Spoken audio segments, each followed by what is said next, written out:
பாருங்க, ஒரு காலையில நீங்க எழுந்து ஒருவருக்கொருவர் பிள்ளைகளையும் தகப்பனும் பிள்ளைகளும் ஒரு குடும்பத்துல 10 பேர் இருக்கலாம், 8 பேர் இருக்கலாம், 4 பேர் இருக்கலாம். எல்லாரும் யாரு எத்தனை யாரா இருக்கிறாங்க? எல்லாரும் கர்த்தருக்குள்ள இருக்கிறாங்க. அதை பேசிட்டு வா, அந்த வேலையை செய்யும் சொல்றாங்களா சொல்லையா? அதை சொல்றாரு இங்க. இங்க ஒரு வார்த்தை இருக்குது பாருங்க.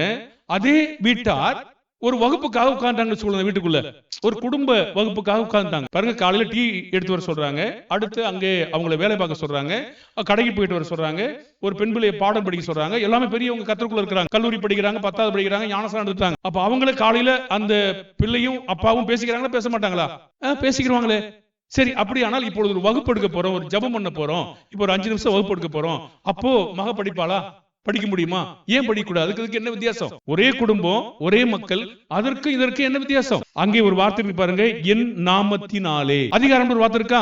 அவருடைய அதிகாரத்தில் கூடி வரும்போது. 1 கொரிந்தியர் 5வது அதிகாரம் 4-5